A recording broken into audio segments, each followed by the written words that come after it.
Donc sur le premier niveau, on va avoir, plusieurs, cas d'usage. Ça va être, on alors ça et ça, c'est vraiment aussi le retour de l'expérience terrain, qu'on a eu. Ça va être, le maintien en emploi positif, c'est-à-dire que, on vous a dit que c'était une photo et que ça va nous permettre de poser, la carte du monde, de, chaque travailleur. Quoi de mieux pour intégrer un collaborateur? Alors après, bien sûr, la carte du monde va évoluer et d'où cette notion, on vous a parlé d'abonnement annuel, c'est-à-dire qu'on va réévaluer parce qu'on sait très bien que le contexte change, que l'individu évolue. Mais si dès le départ, en fait, j'intègre le rapport QVT et la compréhension de comment fonctionne l'individu, ça paraît hyper aidant pour tout le reste du parcours. Ça va être aussi un support d'entretien professionnel dans le management, plutôt que de présupposer et d'offrir, je vais donner des exemples concrets, des primes pour offrir de la reconnaissance à un collaborateur. Ben, si en tant que manager, je sais que ce qui est important pour lui, c'est l'inclusion. Je vous donne un exemple très concret, une personne qui était persuadée que le collaborateur avait besoin d'une prime et à la fin de l'échange et de l'entretien, le collaborateur lui a dit: «J'adorerais qu'on fasse au moins une réunion par semaine pour avoir du lien et avoir plus de clarté, sur ce qu'on a à faire». Donc, on sort complètement du présupposé, de: «Je suis manager et je veux le mieux pour toi, mais je sais pas comment tu fonctionnes». Donc dans Mmh. le management, c'est un outil, hyper intéressant et sur la gestion RH après, beh, pour avoir une visibilité sur, la mobilité, l'évolution de carrière et cetera, c'est aussi, cet appui-là qui peut être fait et ça va nous permettre du coup, de prendre soin de la QVT personnelle avec, du coaching individuel quand on voit qu'il y a des difficultés et du mal-être effectivement, pour le travailleur ou, en complément de bilan de compétences et d'ailleurs dans les bilans de compétences, pour la petite histoire, nos consultants qui pratiquent, les bilans de compétences disent: «Bah, j'en fais moins». Parce que des fois, beh, ça amène le travailleur à comprendre que le sujet, c'est pas tant son emploi, mais c'est plutôt la façon dont c'est vécu, qui pourrait être requestionné. Et dans l'insertion professionnelle et je vous laisserai compléter les filles, donc pouvoir avoir une candidature affirmée et une recherche éclairée. C'est-à-dire que, beh, je vais pouvoir moi, en tant qu'organisation, éclairer, ce enfin, l'organisation recherche une candidature avec, certains profils, ou certaines valeurs attendues de la part du candidat, ben, ma QVT va permettre de mettre ça en lumière et de Mmh. pouvoir intégrer des collaborateurs, d'une façon, pertinente, et affirmée des 2 côtés. Mmh. Ouais, c'est exactement ça. Sur l'insertion, en fait, on se rend compte de plus en plus avec les problématiques de recrutement que rencontrent les entreprises, qu'il y a une vraie volonté de créer des matchs gagnants entre un candidat et évidemment un emploi. C'est un emploi, c'est-à-dire un poste occupé dans un service au sein d'une certaine organisation avec sa culture d'entreprise, etc., ses process. Et en fait, ce match-là, pour qu'il soit positif et durable, il y a à la fois un travail du côté du candidat pour être beaucoup plus clair sur finalement quelle est la recette, sa recette QVT, c'est-à-dire qu'est-ce qu'il attend de vivre au travail qui est le garant autant que possible de son bien-être. Et de l'autre côté, comment le recruteur va pouvoir affiner son discours de recrutement pour aller présenter de la manière la plus objective possible, la plus honnête possible, l'expérience collaborateur qui est proposée. Donc, si l'organisation a son audit QVT et est capable de dire voilà ce que tu vas vivre chez moi, et que de l'autre côté, le candidat en individuel, il est accompagné par un consultant et que lui, il sait en fait qui il est, ce dont il a besoin pour se sentir bien, la rencontre, elle est du coup beaucoup plus garante d'une collaboration agréable et constructive, bien sûr.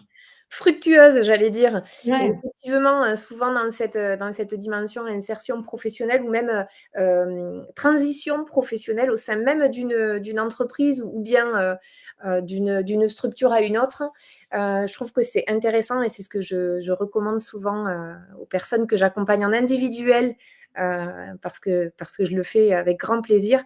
C'est de se dire, bah, à l'instant T, qui l'on est et de quoi est-ce qu'on a besoin à cet instant T. Et ça peut bouger. Quand je démarre ma carrière en tant que jeune femme, j'ai peut-être des envies un petit peu différentes que le jour où je deviens maman.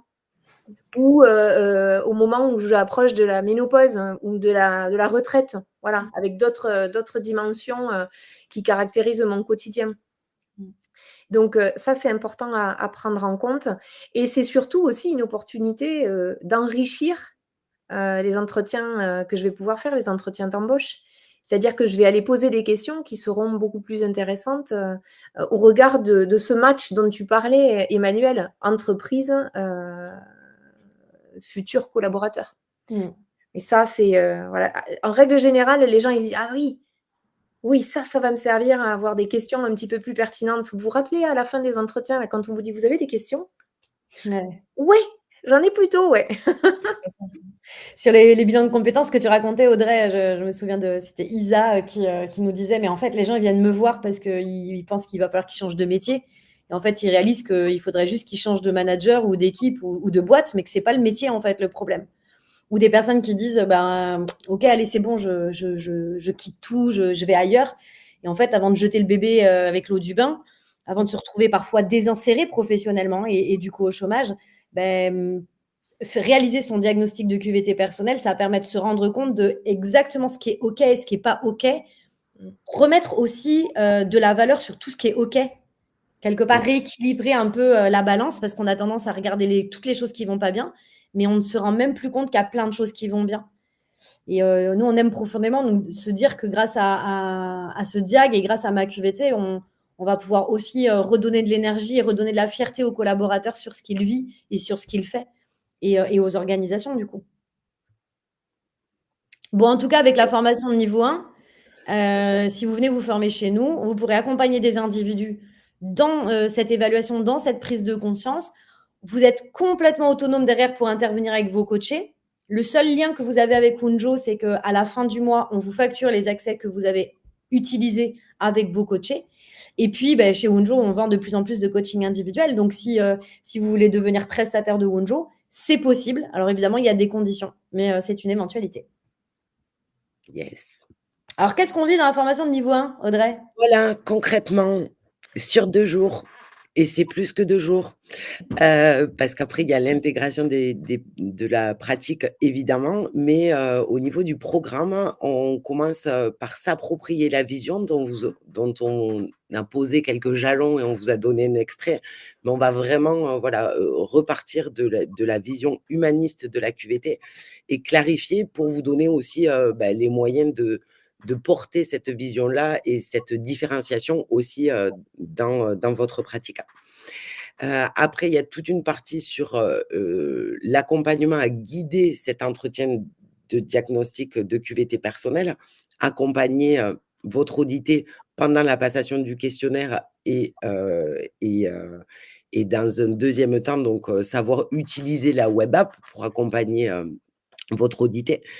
Et bien sûr, savoir analyser et restituer les résultats, puisque c'est le gros morceau, je vais dire, qui permet à votre audité d'avoir une lecture extrêmement fine, extrêmement concrète, de prendre conscience, en fait, de sa recette QVT.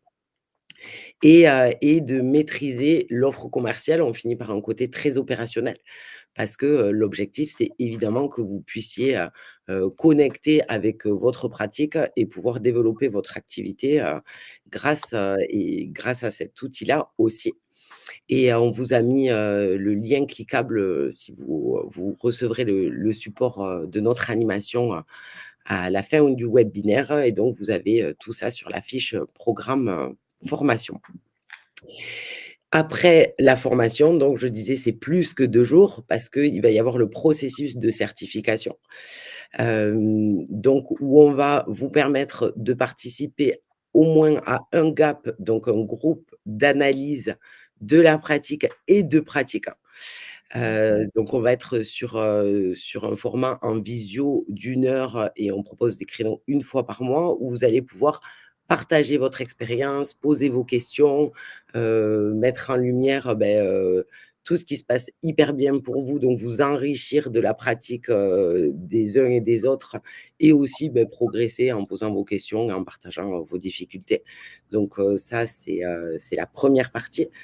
Et vous allez pouvoir réaliser 10 passations. On vous offre au moins 10 accès, voilà, pour vous permettre de pratiquer et de mettre, de vous mettre en route, et de faire vos expériences et on vous demande de remplir, en fait, un REX, pour, justement, partager, ce qui va bien, ce qui est plus difficile pour pouvoir répondre même entre les gaps, pour pouvoir vous amener des éclairages et vous aider à monter en compétences au fur et à mesure de votre pratique.